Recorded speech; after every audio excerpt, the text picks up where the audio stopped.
Sega Dreamcast, Sega's last foray into real, true home hardware, because we're not counting the Mega Drive Mini here, that's just a cheap system on a chip. This was Sega's last hurrah and last throw of the dice after the relative failure of the Saturn globally compared to the Japanese market. The Dreamcast sadly had a short life, undone as it was by the unstoppable juggernaut that was Sony's PlayStation 2 hype machine. However, amongst many gamers, the Dreamcast holds a special place in their heart as being the last true bastion of arcade gaming in the home. Now, like many systems of its age, the Dreamcast once proved to be somewhat troublesome to emulate, with many PCs not having the requisite horsepower. However, these days, that's no longer the case. What we're going to look at today is the absolutely fantastic Redream emulator for Windows PCs. Now, yes, I know people will say Redream's an emulator you have to pay for, blah blah blah. Well, yes, normally I would object, but damn it, this emulator's so good, I paid for it. So, let's have a look at Redream in action, shall we? So here we go, and here's the menu screen. As you can see, I've got a few different ISOs loaded in here to show off the system, and we're going to go into the first one here, Sonic Adventure 2.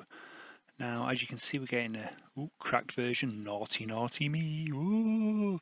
Well, as you can see from the little frame counter up in the top corner, we're getting a fairly solid 60 FPS here, which is pretty much what you want for a Dreamcast emulator, given that the games were designed to run at 60 Hz on CRT TVs.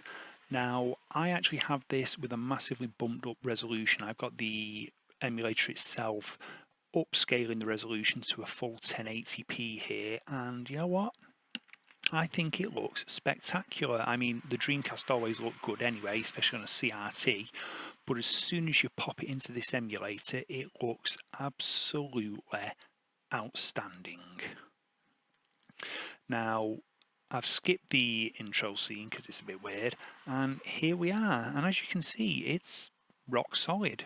It looks great, it handles brilliantly, there's not too much input lag, because you always get a little bit of input lag with emulations, I'm sure you're aware. The reason Sonic is all over the show and it doesn't look like the controls too great is because I am frankly crap at this game. In fact, I'm pretty much crap at most platforms, especially once you moved into the 3D realm. The only one I'm ever any good at seems to be Mystical Ninja on the N64.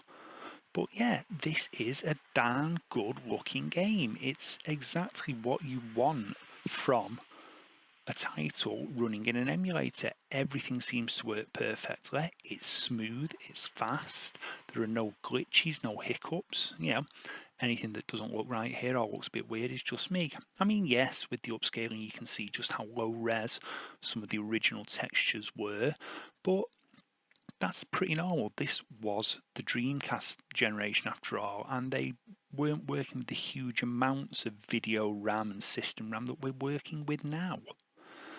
So, let's have a look at something else, shall we? And now we move on to possibly my favourite Dreamcast game of all time, Shenmue, or Shenmue, or I always call it Shenmue. But anyway, here we go. Yes, no save file, blah blah blah blah blah. Because I forgot to set up a memory card before I started playing this, and it seems to take forever here. Too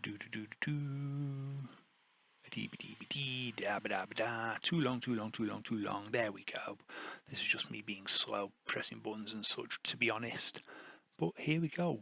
We are now going into possibly the most iconic game on the system.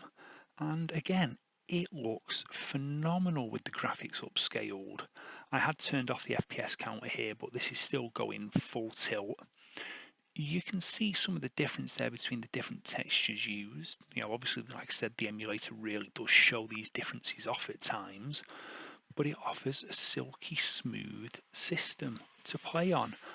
And to be fair, at times I think it's actually smoother than the real hardware, but that's just me. But you know, again, this looks great, and in fact I think Redream really helped show off just how good Dreamcast games looked even at the time.